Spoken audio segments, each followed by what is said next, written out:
Bismillah ar-Rahman ar-Rahim.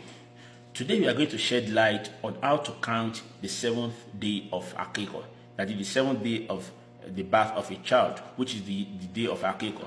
It was reported in the hadith of Samr bin Jundub, a companion of the Prophet ﷺ, that كل غلام رهينة بعقيقة تذبح عنه يوم سابعه ويسمى ويحلق رأسه ويسمى. Every child has a right to Aqīqah, that is a ram that will be slaughtered for him on the 7th day of his birth, which is the day of Aqīqah.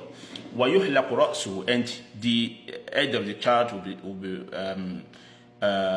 shaven, and وَيُسَمَّى, and the child will be given a name.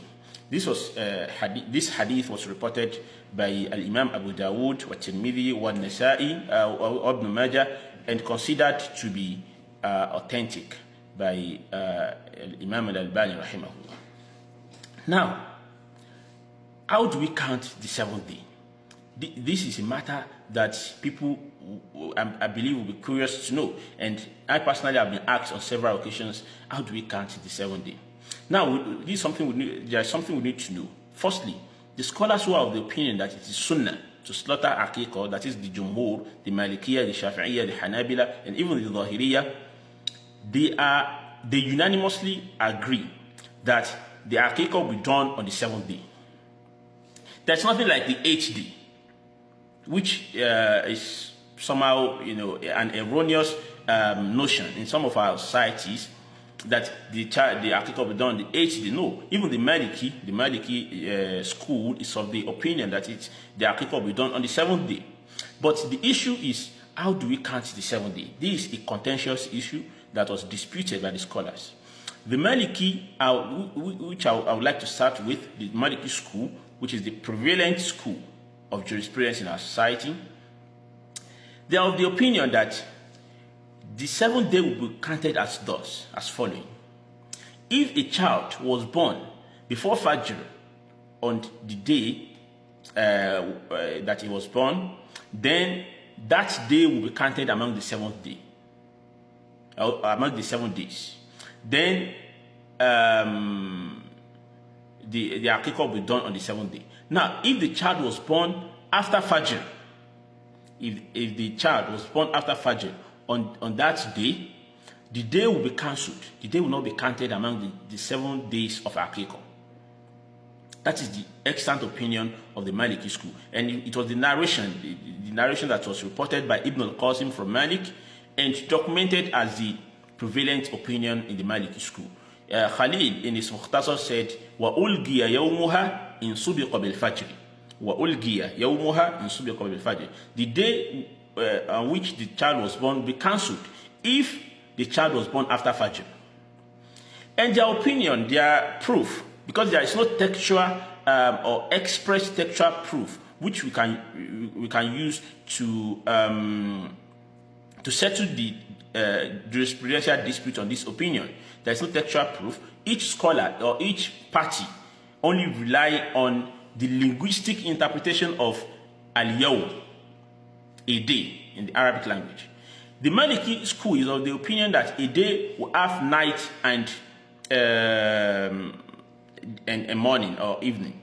So if a child was born after Fajr, it means half of the day has gone. And the hadith, the import of the hadith is that yawmu sabi'ihi, that is the express statement of the hadith. Al-yawm was used, not half a day.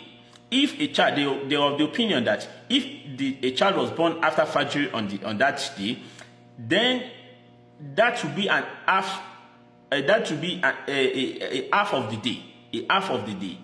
It will be a complete day. And what we are expected to count is complete 7 days. So that is why they will cancel the day and start counting from the next day.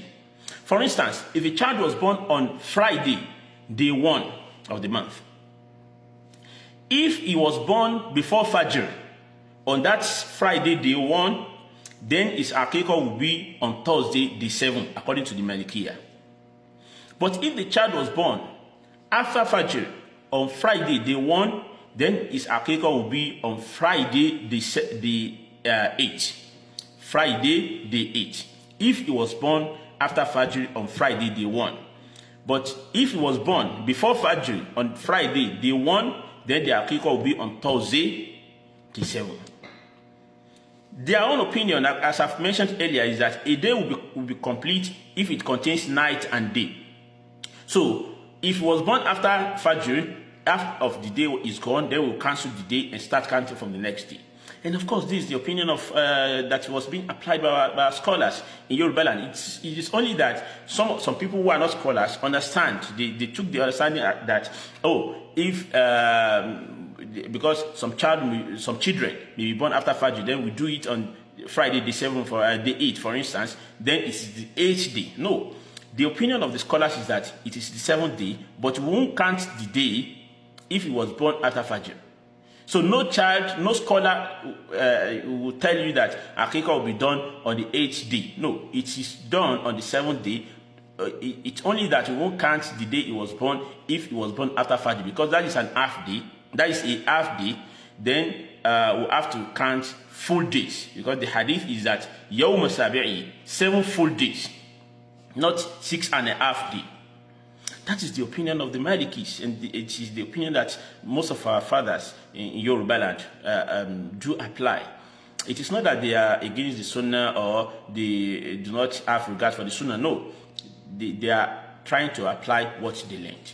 The other opinion is that whenever the child was born before Maghrib on the same day, the day will be counted. So this is the opinion of the Shafi'iyah and the Hanabila and the Zahiriyah, and that is why some of our some Muslims, most especially the youths, would like to take that opinion because they consider it more closer to the Sunnah. So they will say if a child was born whenever he was born before Maghrib on Friday, day 1, for instance, then the Aqīqah will be on Thursday, day 7. But if the child was born after Maghrib on Friday, day 1, then the Aqīqah will be done on Friday, day 8. Because their own opinion is that al-yawm could apply to night or day. Whenever the child was born on the day, so far it is not after Maghrib, because in the Islamic understanding of a day, a day starts after Maghrib and it ends before Maghrib. So if a child was born on Friday, day 1, before Maghrib, then the Aqīqah will happen on Thursday, day 7. But if it was born after Maghrib on Friday, day 1, it should be deemed, the child will be deemed to have been born on Saturday. Then the Aqīqah will happen on Friday, day 8. That is the interpretation of the Shafi'iyah, the Hanabila, and the Zahiriyah. So each opinion do not have a textual proof for their interpretation, but they rely on the linguistic interpretation of a day. There is a linguistic, in Arabic language, a day could apply to any time of the day, and a day could apply to a complete day which contains night and day. The Maliki of the opinion that a day must contain night and day, while the other scholars are of the opinion that whenever a child was born during the day, whether in the night or after Fajr, it will be considered that the child was born on that day, and the day will be counted among the 7 days of Aqīqah. This opinion, that is the two opinions are strong, and their proofs are strong. Whichever you choose to apply among the two opinions, you will be considered to have applied the Sunnah, because they are all eager to apply the Sunnah. May Allah subhanahu wa ta'ala reward our scholars abundantly and grant us more understanding of the religion. Assalamu alaikum wa rahmatullahi wa barakatuh.